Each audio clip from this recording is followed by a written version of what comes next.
Efésios capítulo 4, versículo 27. Nós temos aqui um mandamento de Deus que diz assim: nem deis lugar ao diabo. Acharam aí ou não? Está na Bíblia? Então vamos repetir aí. Nem deis lugar ao diabo. Nós precisamos levar a sério esse mandamento da palavra de Deus, porque o diabo, ele se esconde de muitas formas insuspeitas na nossa vida. Lá em Apocalipse, João nos exorta, em Apocalipse capítulo 12, versículo 9, que Satanás, ele é um sedutor, ele seduz, mas não somente isso, ele engana, com o propósito de nos destruir, de nos prejudicar. Abra sua Bíblia lá, por favor, em Jó, capítulo 1. Jó, capítulo 1. No versículo 6, diz assim: num dia em que os filhos de Deus vieram apresentar-se perante o Senhor, veio também Satanás entre eles. Satanás chegou hoje primeiro na igreja do que você. Ele está aí sentado nesses bancos aí. Veja que ele é um penetra. Ele não foi convidado, mas ele vem, ele chega, ele encosta.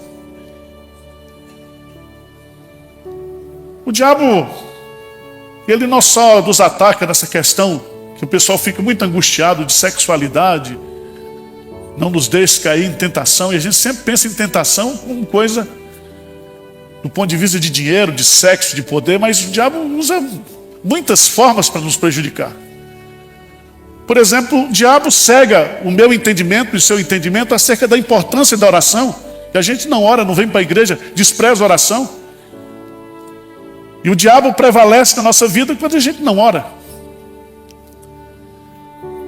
O diabo manda uns parentes lá para sua casa, no sábado ou no domingo, para prejudicar, para que você não venha para a igreja. Sabia disso?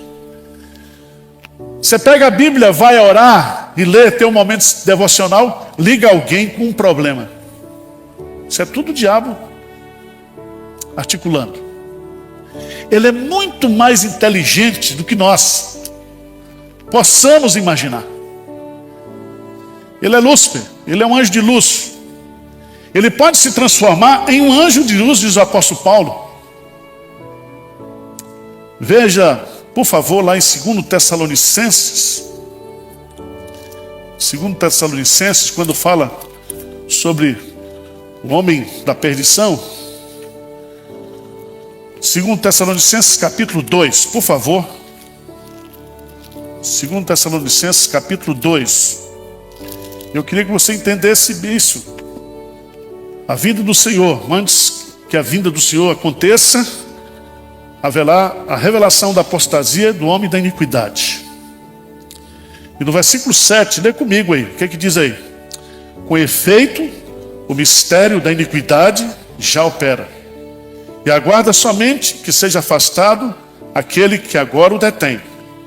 Então será de fato revelado o iníquo, a quem o Senhor Jesus matará com o sopro de sua boca, e o destruirá pela manifestação de sua vinda.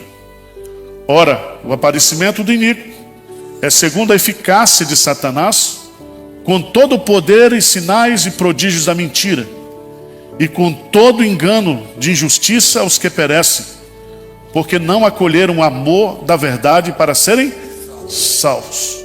E por esse motivo, Deus lhes manda a operação do erro, para darem crédito do quê? A mentira. Então preste atenção.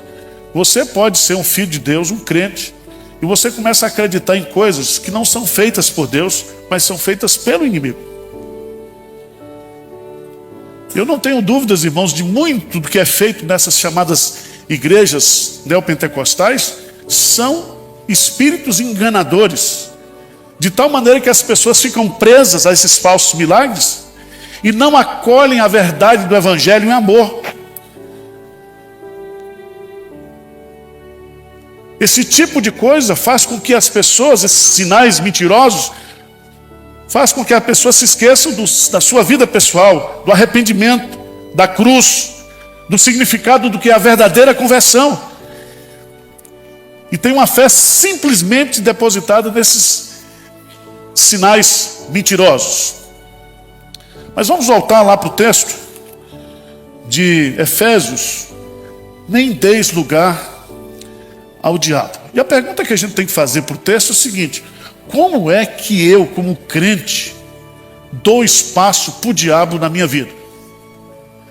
Veja que o texto aí, o contexto, se você observar bem o versículo 26, diz: irai-vos e não pequeis, não se ponha o sol sobre a vossa ira. O texto está falando que quando eu guardo no meu coração ódio, amargura, ressentimento contra o meu irmão, e não resolvo isso até o sol se pôr, eu estou abrindo uma brecha, um espaço de Deus, da minha vida, para que o diabo entre. Foi assim que aconteceu com Saul. Diz o texto lá que Saul começou a ter inveja de Davi. E a partir daquele momento os olhos de Saul olhavam para Davi não como um soldado, como um amigo, como seu genro futuro, mas o via como uma ameaça ao seu reino. E disse que naquele momento um espírito mau, permitido pelo Senhor, entrou na vida de Saul. E aqui eu quero chamar a sua atenção para o fato de que o texto é bastante claro. Nem deis lugar ao diabo. Primeira maneira de dar lugar ao diabo, eu queria que você fosse lá para 1 de Pedro, capítulo 5. 1 de Pedro, capítulo 5, versículo 8. Quem escreveu isso foi alguém cuja vida foi cirandada por Satanás. Pedro foi usado muitas vezes por Satanás. 1 Pedro 5, versículo 8. Vamos ler juntos? Sede sóbrios e vigilantes. O diabo, vosso adversário, anda em derredor, como leão que ruge, procurando alguém para... Presta atenção que ele não está falando aqui do leão do imposto de renda. A figura aqui não é metafórica. Ele está falando do leão que ruge. E ele não ruge. Ele ruge para atemorizar. Mas ele ruge principalmente para anestesiar a presa, para ele devorar a presa. E diz que ele está ao nosso quê? Derredor. Pergunta para você, você mora aqui em Pinheiros, tem um circo aqui, o Soléu, saiu um leão que tinha lá, fugiu hoje de manhã e está rodando aqui nas imediações de Pinheiros. Você vinha para a igreja hoje? Fala a verdade. Enquanto esse leão não for preso, eu não saio de casa. Irmãos, a gente fica brincando, às vezes, com essa metáfora, e Pedro está colocando aqui, é que ele é um leão solto, procurando o quê? Vítimas. Ele é um leão faminto. E a Bíblia diz que, por entender que o seu tempo está, o seu fim está próximo, ele vai o quê? Intensificar a sua obra. Então vamos ficar atentos, por isso que ele fala aqui, sede sóbrios e vigilantes. Segundo versículo, eu queria que vocês abrissem, está lá em Mateus capítulo 26. Mateus 26, versículo 41. Mateus 26, versículo 41. Jesus disse para os seus discípulos, e disse para mim e para você, o que diz aí versículo 41? Vigiai e orai, para que não entreis em... O espírito, na verdade, está pronto, mas a carne o quê? É fraca. Presta atenção, que diante das tentações não existe ninguém o quê? Forte. ainda que a nossa mente saiba que aquilo é errado, ainda que a gente saiba que aquilo é pecado, nós não temos força e suficiência espiritual suficiente para vencer a tentação. Por isso que nós precisamos vigiar e orar. Porque quando a gente vigia e ora, a gente recebe de Deus o discernimento, a compreensão, mas não somente isso, a força para poder resistir ao diabo. Há muitos textos na Bíblia que revelam isso. O diabo pode usar a mim e a você para prejudicar a obra dele. Sabia disso? O diabo pode usar a mim e a você para prejudicar a obra de Deus. Você pode ser usado por Deus no momento daqui a pouco o diabo usar você. Se você não tiver o quê? Discernimento. Vamos pegar um texto aqui? Mateus capítulo 16. Mateus capítulo 16. O Pedrão. Todo mundo conhece. E foi ele que escreveu. E usou essa figura do leão. Ele sabia disso. Mateus capítulo 16. Versículo 16. Respondeu Simão Pedro, disse: Tu és o Cristo, o Filho do Deus? O que diz Jesus para ele? Então Jesus lhe afirmou: Bem-aventurado és Simão Barjonas, porque não foi carne e sangue que tu revelaram, mas meu Pai que estás nos céus. Que coisa fantástica. Aquele conceito de que Jesus Cristo é o Filho do Deus vivo, é um ato de revelação, porque ninguém conhece o Pai senão o Filho, ninguém conhece o Filho senão o Pai, e aquele a quem o Filho quiser revelar. Então, aquele conceito teológico, aquele conceito que Pedro tinha de Jesus Cristo, foi um ato da revelação de Deus naquele momento. Mas veja lá a partir do versículo 23, 21. Desde esse tempo começou Jesus, capítulo 16, a mostrar a seus discípulos que era necessário seguir para Jerusalém, sofrer muitas coisas dos anciãos, dos principais sacerdotes, dos escribas, ser morto e ressuscitar no terceiro dia. E Pedro, chamando-o à parte, começou a reprová-lo, dizendo: Tem compaixão de ti, Senhor. Isso de modo algum te... Versículo 23, lê comigo. Mas Jesus, voltando-se, disse a Pedro: Arreda, Satanás. Tu és para mim pedra de tropeço, porque não cogitas das coisas de Deus, e sim da dos... Isso é bem interessante. Eu não diria 15 minutos depois, mas algum tempo depois, o texto não registra, aquele mesmo homem que recebeu a revelação de Deus está sendo usado por Satanás. Satanás está por trás dele, porque Satanás não queria que Jesus Cristo fosse para a cruz. Satanás sabia que a obra de Cristo seria a sua derrota. Então ele usa uma pessoa que estava ali e que seria grandemente, poderosamente usada por Deus. Ele é usado ali naquele momento. É tanto que Jesus, ele não repreende a Pedro, mas ele repreende a quem? Porque a nossa luta não é contra a carne, nem contra sangue, mas contra principados e potestades. Potestades. Então, irmãos, preste atenção. Quais são as maneiras de dar lugar ao diabo na nossa vida? Primeiro, o texto sugere guardando amargura, ressentimento. Segundo, quando desprezamos o aviso bíblico de que o diabo é um sujeito perigoso que está ao nosso redor. Terceiro, quando nós desprezamos a oração e a vigilância.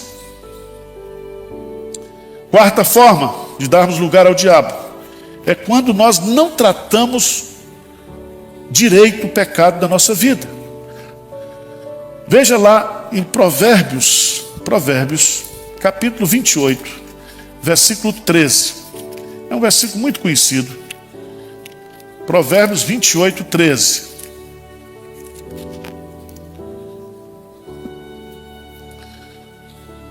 Diz assim a palavra de Deus: o que encobre as suas transgressões jamais prosperará, mas o que as confessa e deixa, o quê? Alcançará a misericórdia. Veja bem, aqui é uma linguagem usada por alguns comentaristas, que eles falam, que eles usam aqui, que o pecado na nossa vida cria o quê? Brechas. Quando eu estou com pecado, e quando eu escondo esse pecado, e quando eu não trato desse pecado, eu deixo o quê? Uma brecha, um espaço.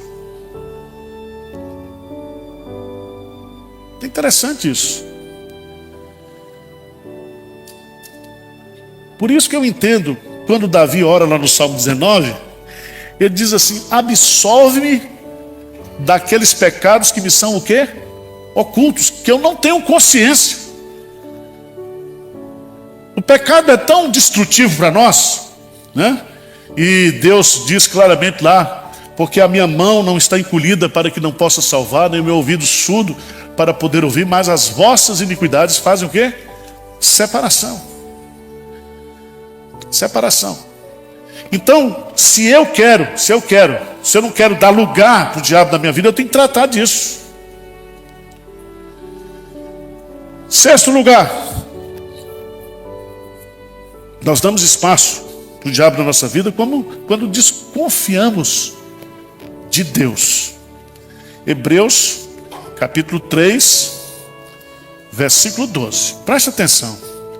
Todas as vezes que eu e você, nós não acreditamos no caráter de Deus, e o diabo sempre, ele vai fazer com que a gente desconfie de Deus, que a gente duvide de Deus, que a gente não creia nas promessas de Deus. E se você estiver passando por um deserto, se você estiver passando por uma tribulação, vai acontecer o que aconteceu lá em Malaquias. Deus diz para o povo: eu vos tenho amado. Mas o povo responde: em que o Senhor nos tem o quê? Amado. Hebreus, capítulo 3, versículo 12. Lê comigo aí, porque o texto é escrito para crente. Vamos lá, o que é que diz aí? 3,12. Tende cuidado, irmãos, jamais aconteça haver em qualquer de vós perverso coração de incredulidade, que vos afaste do Deus vivo. Pelo contrário, exortai-vos mutuamente cada dia, durante o tempo que se chama hoje, a fim de que nenhum de vós seja endurecido pelo engano do pecado. O pecado da incredulidade. Sem fé é impossível o quê? Então veja bem, se eu sou crente e eu não creio em Deus, se eu sou crente eu começo a desconfiar de Deus. E você sabe que o diabo, quando tentou Adão e Eva no paraíso, ele lança dúvidas sobre a palavra de Deus, ele torce as escrituras. E esse é o grande perigo da nossa vida. Então preste atenção, quando o diabo começar a conversar com você, não dê conversa para ele. Ele vai vir com sugestões, e você faz como Jesus Cristo. Assim diz também a Escritura. O diabo vem com sugestões para nós, com ideias, com propostas. E se você começar a dar muita ousadia para ele, conversar com ele, ele vai desestabilizar você. Aquele que pensa que está de pé, cuidado para que não caia. Não caia. Irmãos, nós damos lugar ao diabo quando fugimos do sofrimento que está inerentemente ligado à obediência a Deus. Se alguém quiser ser meu discípulo, negue-se a si mesmo, tome a sua cruz e siga. E eu vou ter que pagar um preço por ser crente. Mas quando eu abro mão desse sofrimento que está inerentemente ligado à cruz, o diabo acha um espaço na minha vida. Isso aconteceu com Abraão. Ele não acreditava que Deus poderia protegê-lo dos amalequitas. Ele mentiu, dizendo que Sara era a sua o quê? irmã. Ele estava com medo.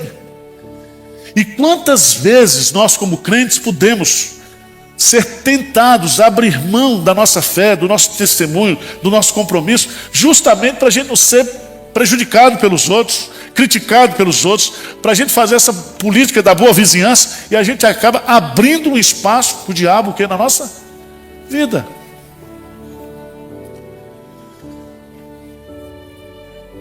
Mas o top 5, né?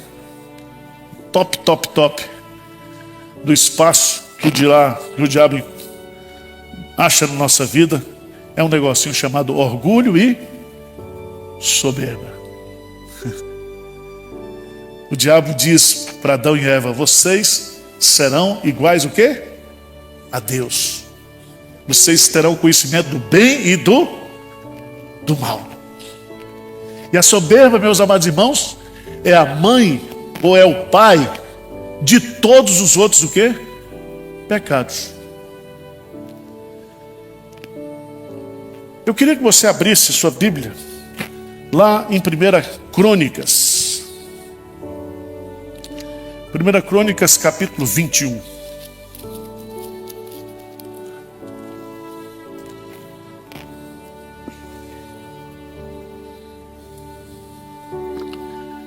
Primeira Crônicas 21, 1. Davi era um homem segundo o coração de Deus. Era ou não era? Homem de Deus. E veja que ele ia muito bem no reino. Deus tinha dado vitórias para ele em todas as áreas do seu reino. Provavelmente Davi escreveu aquele Salmo 133, falando quão bom e quão agradável é que os irmãos vivam, hein? Davi foi usado por Deus para reunir todas as tribos. Ele estava no apogeu da monarquia. Ele estava no apogeu do seu sucesso. E veja o que diz aí 1 Crônicas 21, 1. Lê comigo aí. Então Satanás se levantou contra Israel e incitou a Davi levantar o censo de Israel. Não dá para a gente discutir esse texto aqui, mas o texto diz quem foi que incitou? Satanás. Lembra que Jesus, lá em Mateus 7, nos incita a quê? A orar. Pedir, dá-se-vos. Mas o diabo deu uma ideia para Davi. Ele incitou Davi a fazer um censo para dizer o quê? Que Davi era o poderoso. A ideia de Satanás aqui era encher o coração de Davi, ou explorar a soberba que existia no coração de Davi, para poder prejudicá-lo. E vocês sabem que ele levantou o censo, mas aquilo foi mal perante os olhos do quê? Do Senhor. E no versículo 7... tudo isso desagradou a Deus pelo que feriu a Israel. Então disse Davi a Deus: muito pequei em fazer tal coisa, porém agora peço-te que perdoes a iniquidade de teu servo, porque procedi muito loucamente. Fazer um censo. Mas não é fazer um censo. O que Davi estava fazendo ali era se auto o quê? Glorificando, se auto-projetando. Eu sou o cara. Eu levei Israel a ser essa potência. Eu tenho os maiores exércitos. Irmãos, para vocês não saírem deprimidos daqui, vamos para Tiago.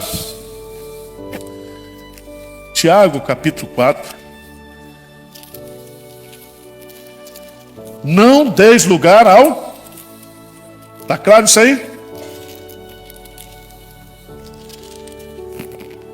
Dar lugar é diferente de ser superado pelo diabo. Você deu lugar, meu filho, agora aguenta essa bucha.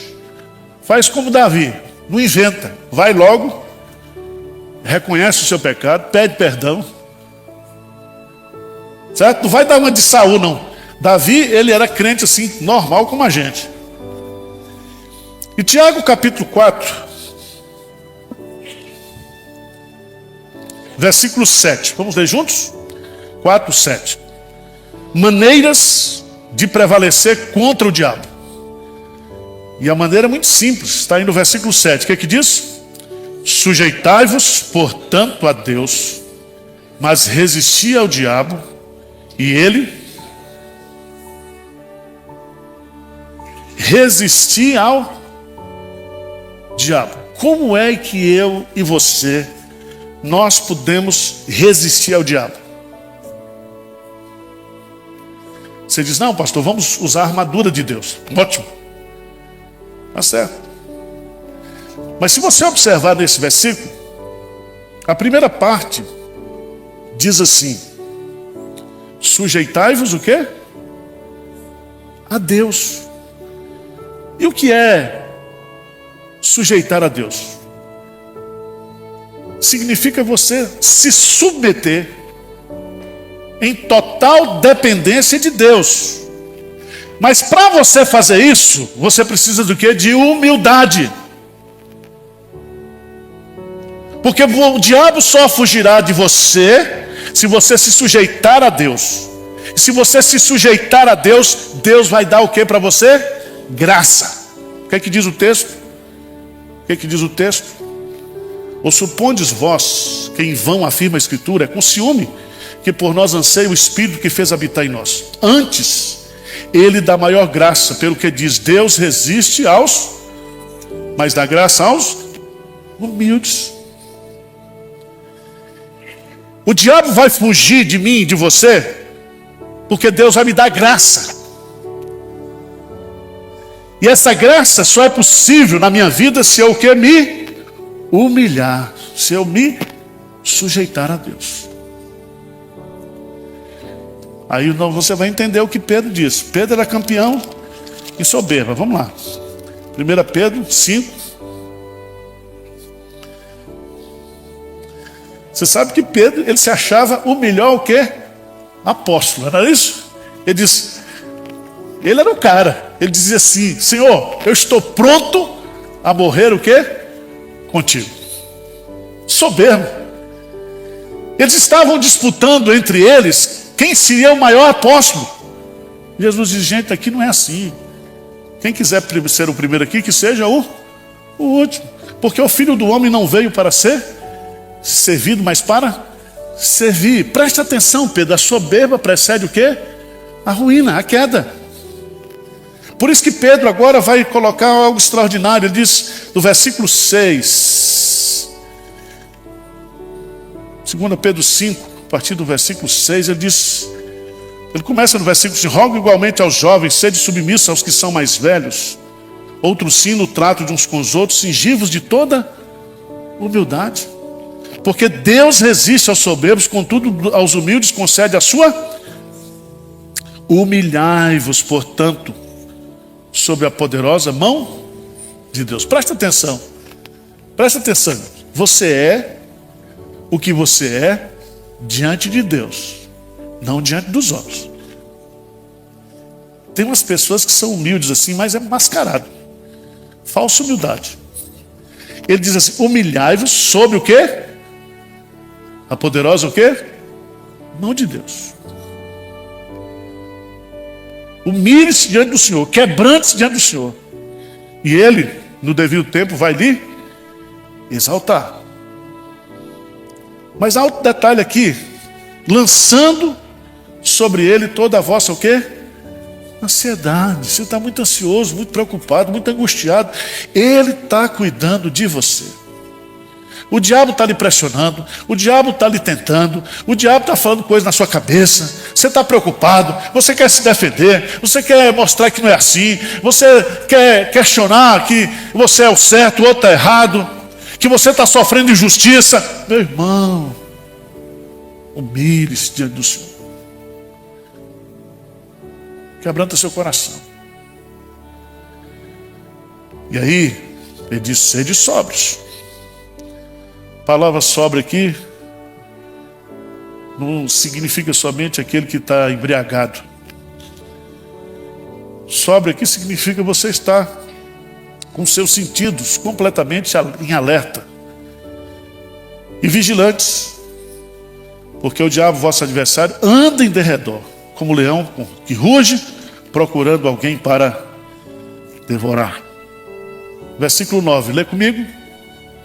Resisti-lhe firmes na fé, certo de que sofrimentos iguais aos vossos estão se cumprindo na vossa irmandade espalhada pelo mundo. Preste atenção que nós resistimos ao diabo, nos sujeitando a quem? A Deus. E sujeitar a Deus significa nos humilhar, para que Ele nos dê o quê? Graça.